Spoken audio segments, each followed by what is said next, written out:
I didn't say in sleeping. And I will speak for a few minutes, a couple minutes, and to introduce the reason why we are having this meeting. I see we have some guests coming in. Yeah, Mark Assad. Mark Assad, one of the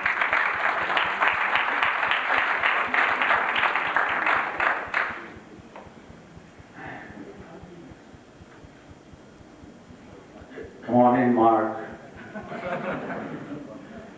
How are you?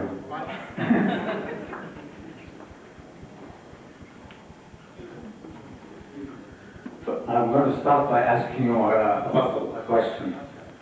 Okay? How many Yemenis does it take to change a light bulb? How many Yemenis does it take to change a light bulb? 3. Okay. 1 to hold the ladder, the other to change the bulb, and the third to pass cut leaves to the other 2.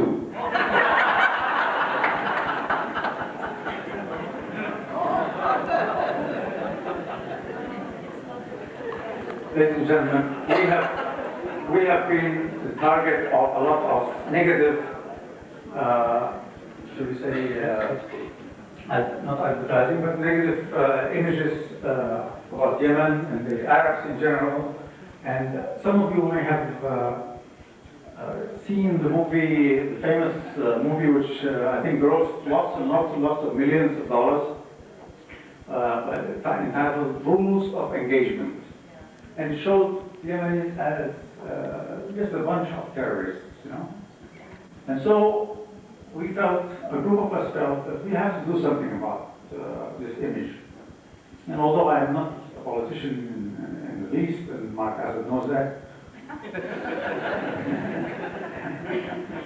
but we felt that we owe it to our people and to Yemen and to the other Yemenis who are living here amongst us in Canada to try to change that image if at all we can. And therefore we brought this movie, which you're going to see shortly, because we feel that somehow we don't have the channels to change the image of the Arabs and the Palestinians and the Yemenis and the Egyptians and so on. And because we don't have access to a lot of the media, which reminds me that somebody kind of said that talking about the press and media, the freedom of the press, they said, is a wonderful thing. Somebody replied, yes, the freedom of the press is a wonderful thing for those who own the press.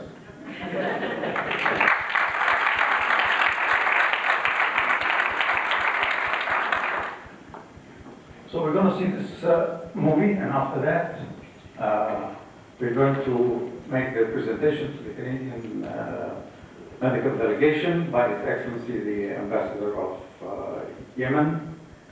And if there's any further time, we will sit around and chat with each other, and we should be out of here definitely by 10 o'clock. And I hope that you have an enjoyable evening.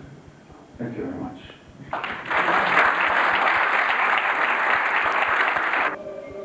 Far away like a land rich in history and folklore dating back thousands of years. It is a land with ancient customs and traditions so deeply rooted in its communities that little has changed with the passing of time. This land was once a wealthy kingdom. A rather long movie, but I hope that you enjoyed it. I had my own reservations about showing a movie like this to captive audience, acknowledgements before we present our appreciation to the Canadian medical team. First of all, I really would like to thank the diplomats and the members of Parliament and other members of the government who are extremely busy, and yet they found time to come and attend a movie like this, even though some of them have absolutely nothing to do with Yemen. countries, they're not anywhere near Yemen. For example, His Excellency the Ambassador of Myanmar, who has nothing to do with Yemen. At least the Ambassador of Ethiopia is just next door. But I think the reason why the Ambassador of Myanmar came along because we have now become golf partners.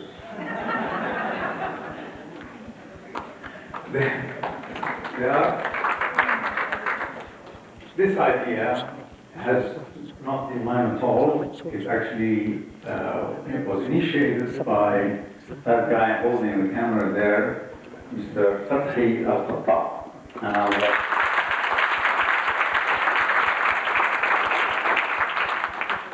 Fathi made the fatal mistake of asking me to help him with this project, as a result of which, of course, I sabotaged all his plans and took over, as I usually do. However, there are also a number of people I'm going to name their names, and I'd like them at the end of the list to please stand up and get a vote of thanks from you. I want to point out that all the food that you saw there was homemade by the ladies that are spouses, the better half of many of the Yemenis here. And although I don't know the names of the ladies, I'm not allowed to meet them. I will mention the names of their families anyway. So these are the people I would like to acknowledge at the end of the list. Salah Farid.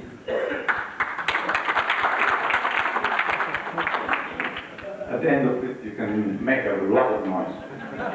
Salah Farid, Rassan Luqman, Abdul Karim Ahmed Saeed, Nasr Muflihi, Ahmed Sadiq, Hiyam Al-Kirbi, Ilham Sadqaf, and the two Abdallahs from the Yemen Embassy, and of course our wonderful Ambassador of Yemen.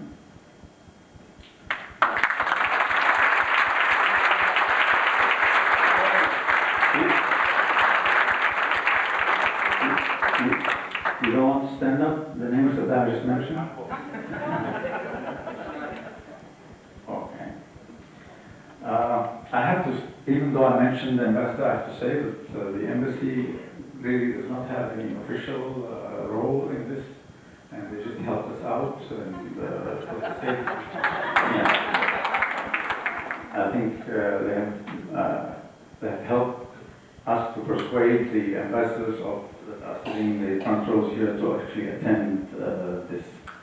And so we hope that maybe next year we'll do something different, maybe not with the film or something else. If you think that this was a success, and I can see from the numbers that we got, there are many more than we expected, we will probably do that. Now, I'd like to now ask His Excellency the Ambassador of Yemen and Mr. Mustafa Norman to present our appreciation to the Canadian medical team, and he'll tell you all about them.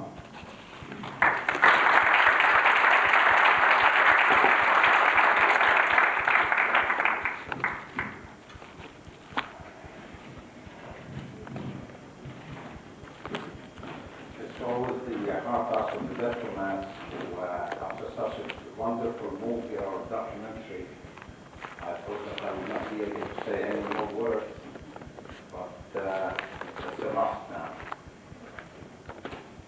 So it gives me a great honor to be invited here tonight to attend this event with this group of distinguished colleagues and friends. The first time I have heard about Canada when I was a little boy. When I always heard that some kilos of Canada should be bought to make bread. Canada then was synonymous with wheat. But unfortunately, the market has been lost and other countries were able to replace Canada. The second time I became aware of Canadian involvement, so I think think I need my glasses.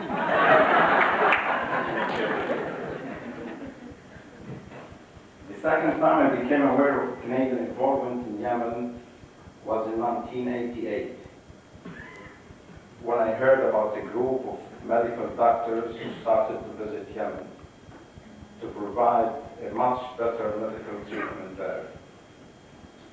Since then, this team has been visiting and have since performed hundreds of very sophisticated surgeries, given hundreds of lectures to Yemeni medical doctors, put together several proposals to develop the medical sector, and donated thousands of medical books and magazines to different medical schools in Yemen. I must say that this team includes very highly recognized doctors from Canada.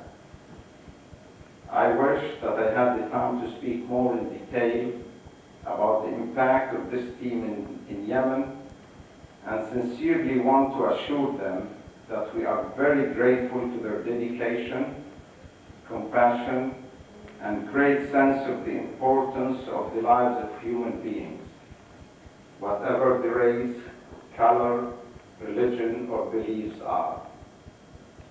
I thank them so much, and thank you all for being patient, and ask you all to give a round of applause to the Canadian medical team.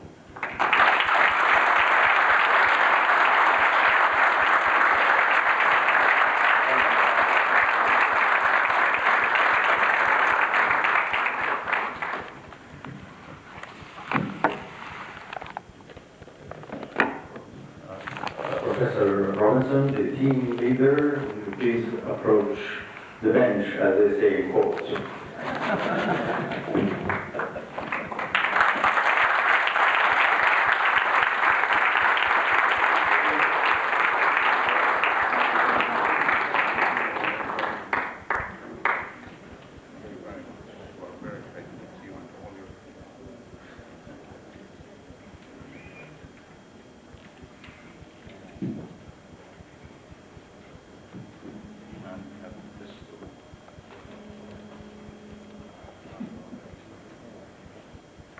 I know that you have want to say a few words.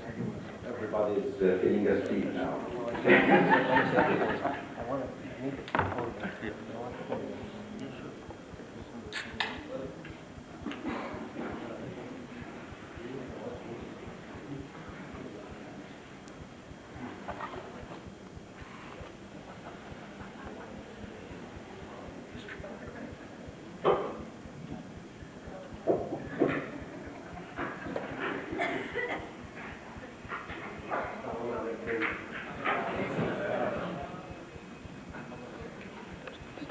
It's a great pleasure for me to accept this honor on behalf of the Full Resolution. As some of you know, we have been going to Yemen once a year since our first trip in 1988. That trip was memorable for us because we were told that only one North American physician had ever visited Yemen prior to our visit. That was an American who visited Dr. Yassin al-Khabari at the leprosy colony in Taiz. And the reason he was invited, he sewed the eyelids of leprosy patients together so they wouldn't go blind, kept them people, small people to look through, and prevented corneal ulceration. It was during our first visit that we recognized the great need to establish a medical library in one teaching hospital in Yemen. There were no library books at all in the country in 1988. As a result, we decided to do a library in the Al-Thawra Teaching Hospital in Sana'a. And we applied for funding from the Canadian government, and we were fortunate to get some shipping charges paid, and we began collecting textbooks and journals. Within 2 years, we had collected a total of 40,000 volumes of medical texts and journals. These were all designed to be reference books. Some of them were older journals, many of them were new journals and new textbooks. At present, we have initiated several other libraries, including Al Sabin Hospital in Sana'a, Taiz University, Yemeni Swedish Hospital, that's a children's hospital in Taiz, the High Institute of Health in both Taiz and Makalla, And we've also applied for funding to establish the only oncology library in Aden. We're hoping we can get some money for that from the Canadian government, from the Canada Fund. We've also sent books as well to the Institute of Health in McCullough and also to Hadramaut University in McCullough. As well as establishing medical libraries, we've encouraged the Yemeni Ministry of Health to address the high fertility rate and high infant mortality rates and maternal mortality rates in Yemen. Yemen presently has one of the worst mortality rates for mothers and children in the world. Now, all of you who've seen the film may realize that there may be a reason why there's such a high fertility rate. You heard the wise old Yemeni man in Sayoun tell his cousin that they're using a metaphor about a kiss will produce a pregnancy. So there must be a lot of kissing going on in Yemen. I'm working with the Minister of Health, the former Minister of Health, Dr. Abdullah Nasser, and also the present Minister of Health, Dr. Abdul Nasser Munaveri. We've been successful in establishing programs for enriching flour and flour for preparing bread, baking bread, with folic acid. This has significantly reduced the high incidence of neural tube defects, which 1 in 100 babies, 1% of babies in Yemen are born with a neural tube defect, which is broken in the spinal column or fluid in the brain. 1%, it's 100 times worse than it is here. Folic acid will eliminate this, or almost eliminate it. So we've been successful in getting folic acid into the flour where people will buy flour. Now we're working on trying to get pills for people, tablets for people, folic acid tablets, so that people who don't have access to flour to be purchased and make their own flour will be relieved of this terrible disorder as well. Now, in January of 2002, that's this year, our delegation initiated the strategy for a national cancer program in Yemen. Introduction of a joint venture between the private sector and the government is unique in Yemen, and we're hopeful it will establish a precedent for future cooperative programs. In McCullough and Aden, we were successful in getting numerous businesses to contribute to developing cancer in each of those cities. And as well as working with the Ministries of Health and Education and establishing national policies, our delegation has offered, as Ambassador Nolan has said, offered regular medical conferences where both Canadians and Yemeni faculty contribute papers. Teaching medical students and faculty members has been a large part of the team's activities. And reflecting on those who have participated in Visit